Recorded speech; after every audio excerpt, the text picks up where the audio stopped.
I caught my wife cheating on me with her assistant. It actually got me promoted, but she had to suffer a lot. Got my revenge. My wife, I'll call her Sarah, and I worked for a pretty big not-for-profit in Western Canada. This particular organization is in the public eye and has a lot to do with politicians, and for the last 8 or so years, our organization has been trying to get a certain agreement signed and recognized by the federal government. Anyways, without getting too into the details of that, my wife's position meant that she was constantly on the news and working with big wigs and traveling the country and kissing people's butts. I guess literally and figuratively now. I found out she was cheating on me with her assistant that she hired about 6 months ago. She was in the Department of Stairs and me in the registration department. We actually met at the organization 8 years ago. We both started within a few months. We both worked our butts off to get into the positions that we're in now. It wasn't easy, and obviously, like I said, she kisses butts and she's super charismatic and has a way with words. When she speaks, people listen. When she walks into a room, she demands people's attention. I'm a little more introverted, and for the years, that really worked for us. Well, I ended up having some health troubles and had to go on a short-term disability, so I wasn't at work for a little bit, and this is sort of when it all started, or at least when I figured something was up. Some things to note: I'm almost positive that her assistant didn't know we were married. I'm sure of this because he would look at me strange when I brought her lunch or brought her coffee in the mornings. He looked at me as if like, "Who the heck are you?" He knew who I was and that I worked in the building, but I'm not sure that Sarah ever told him who I was to her.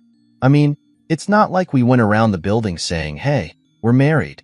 But like the people who work there, no one gossip travels fast around the organization because people like drama and like starting drama, which is why I ended up finding out that things were going on. A little background info. Sarah is 45 and I'm 43. It turns out that we actually went to the same high school, but it was a bigger school, so our paths never crossed. We have 2 kids. We have a son who's 7 and a daughter who's 5. They literally are the loves of my life, and I truly believe my life didn't start until they arrived. We hit it off right away, and at the time it was a big deal that we started seeing each other at work because it was against office policy to date anyone that you worked with. Technically, Sarah and I never really worked together because we dealt with such different issues. But when we had company-wide meetings, obviously we'd see each other there, and sometimes the projects I was working on would overlap with what she was dealing with upstairs. Eventually, people just let it slide, and it just became another thing. And like I said, we never screamed it off the rooftops and nobody seemed to mind. Not only that, but when you work in an office, people get kind of crazy. People flirt with everybody, and my wife is attractive. I will say that, and I constantly heard it from other people, and I even heard it from a lot of the female staff. People in an office space get kind of horny. It's sort of pathetic in a way. So her assistant, I'll call him Trevor, he's 29. He has a political science degree. I'll admit it. He's a good-looking guy. And there was only about 12 men in the whole building compared to like 40 or so women. So we were outnumbered. And when Trevor started, these single ladies literally pounced at him. From the start, it seemed like Sarah could have cared less. She seemed all business. She didn't even bring him up to me, really. I knew that she was hiring an assistant, but I didn't know that she hired a male. Not that there's anything wrong with that. But when I saw him and saw how good-looking he was, I sort of understood why she didn't say anything. And at one point, she even said that he reminded her of me, but a younger version of me. And in another time, she said that Trevor was the version of me if I didn't get in my own head. And I took a different career path. I was sort of offended by that. How am I supposed to take that? When I found out that she hired him and didn't tell me for a few weeks, I asked her why. She said, "Why is it such a big deal?" And then she laughed in my face, and she said that I felt threatened by a little boy. I'm like, threatened? And she's like, "Yeah, you're jealous." And yeah, I guess I was in some way. And yeah, maybe I was threatened. But I tried to argue to her that her omitting the fact that he was a guy and was good-looking sort of made a point. And she said I was being ridiculous because I wouldn't have had the same reaction if it was a good-looking woman. And I was like, yeah, okay, true. But would she still have slept with him and made comments that he reminded her of a young me if it was a woman? No, not only that, but I heard our secretary asking her questions about Trevor, and they'd both be giggling, another red flag. Yeah, okay, I was jealous, but who wouldn't be? Not only that, but I wasn't feeling well physically. So it was really eating away at me. I wasn't feeling my best. I wasn't my best. And I knew it. And I feel like Sarah really took advantage of that. So yeah, I go on short-term disability. And this means I'm at home for a couple of weeks. I become the main caregiver for my kids. And Sarah starts to work really long hours and goes away on trips.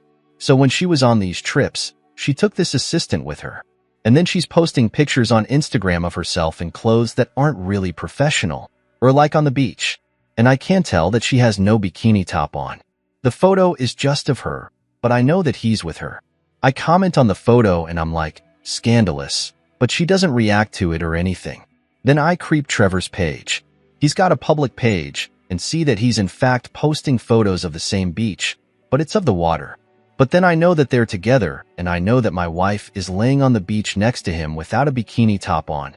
I text her and I'm like, should you be posting photos of like that on Instagram? And she's like, what are you talking about? And I'm like, you're not wearing a shirt and you're showing a lot of skin. Do you think that's smart to be doing when you have a position that you do? People look up to you. And then we got in a huge fight and she didn't talk to me for the rest of her work trip.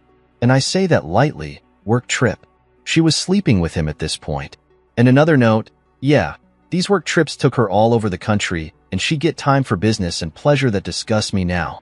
But I'm trying to just get through this with self-deprecating humor because that's the only way I'm surviving right now. But yeah, she'd have free time when on these trips. This particular trip was on Kelowna, British Columbia. So it was nice weather and she knew she'd have some time for the beach apparently. While she was there, I was taking care of the kids. I don't mind this at all. But what I did mind was the fact that she was having relations with someone other than me, her husband. It's embarrassing because everyone in the office knew this. They'd stay at work late together. They'd constantly be in meetings with a closed door and closed windowed blinds. But she tried to argue that she was having meetings about confidential things. Oh yeah, confidential, all right. A woman at work who didn't actually like her very much, Angela, ended up telling me recently that she heard moans and slurps and all kinds of atrocious sounds coming from that room. Angela and Sarah shared an office wall. And the thing about this office building is that it was gifted to us and it didn't have as many offices in the building originally. When the organization started, we literally didn't have any money. So we had to just make do and throw up walls. Some of the office walls in this place are paper thin and weren't meant to be permanent. And if Angela would have told me about these noises she heard back then, I would have just thought that she's saying this to complain about Sarah because she doesn't like her. But after it all came out and I caught them red-handed, I don't doubt her for a second. I'm getting ahead of myself. So she's spending a lot of late nights there. And there's whispers going on about how close they're getting and whatnot. I'm in total denial. I can't believe she'd ever do anything like that to me. She posts more pictures on her Instagram, and it looks like someone is taking these photos of her. These photos look like they're in really intimate restaurants, dark, candlelit places. When she comes home after going out like this, she claims they're business meetings. And I sort of say they look like really intimate business meetings. And with my particular sickness at the time, I was having a hard time and she never, not once, asked how I was doing. She was always too busy working, and I can't remember the last time she was home to say goodnight to our kids. Even our kids were asking, "Where's mommy? When's mommy going to be home? I miss mommy." It broke my dang heart. And what do I tell them? Oh, mommy's working. Mommy's trying to help her citizens. Nope. Mommy's just cheating on daddy and throwing her family away. Anyways, one particular evening I get a text from a number I didn't recognize and it was like, "Get to work right now. You're going to want to see this. Don't call your wife. Don't let her know you're on your way. But head for your office." And like weird, I tried calling the number, but it just disconnected. So I call my mom to come over to be at the house because my kids were sleeping and I didn't want them to wake up to go. So she comes over and asks if everything is okay. And I'm like, oh yeah, I just have to go help Sarah with something. So I go and park down the road so she can't see my car in the parking lot. I sneak into the side door with my key card. The lights are off in the building, but when I go upstairs, I can see that the lights in her side of the building are still on. It's long after everyone has gone home for the day. Too long after, in fact. And then I walk slowly up to her office. The door is open, and I see Trevor just giving it to her on the desk. She's been over, and she looks up and sees me. I'm just standing there. She has to hit Trevor to stop, and then she quickly pulls her skirt back down, and he quickly zips up his pants. And all I could say is, "Wow, Sarah." And it's the same old story. She tries to tell me that she can explain everything. It's not what I thought. And then I'm trying to walk away, and she's pulling at my arm, and I'm trying to brush her off. Trevor doesn't come out of her office, but I'm trying to make my way down the stairs and back out the side door. She's following me, and then suddenly she switches gears, and she starts getting mad at me for catching them. She's like, "Who told you? Why are you here? You didn't trust me, did you?" And that last one made me laugh. I said, "You clearly haven't given me any reason to trust you. I mean, what did I just walk in on?" But she's getting mad at me. She starts saying that I'm insecure, and she can't be with someone who's like this. And then she starts attacking my illness, and she's saying things that I'm not the man she married, and I'm weak and bringing her down. I literally had to tell her to shut up and not come home. I got on my car and drove back home. So somehow work got around to what had happened, and people from work started texting me, asking if it was true and if I was okay. Yeah, in that order. Shortly after that, I was supposed to get off of short-term disability. I asked to work from home for a little bit until I figured out what I wanted to do and how I was going to handle the situation. I knew that Sarah had the ability to pull the plug on my job, but I didn't want to lose my house or my kids, so I knew I needed this job. I needed to figure out my next move. First, I contacted my lawyer, and I told them I wanted to start the divorce process. Well, where I'm from, we have to separate first. So I was like, okay, yep, let's do that. Then a few days after that, I got a message from the same random number that texted me before. It was a video, and the video was all shaky, but you could tell there was Sarah and Trevor making out in her office again, on her desk. They were wearing different clothes, so it wasn't the same night that I caught them. Then another message came in, and it was another video. This time it was of Trevor and Sarah making out in her car in the parking lot. I saved them. All I replied was, "Thank you." And they responded with a thumbs up emoji.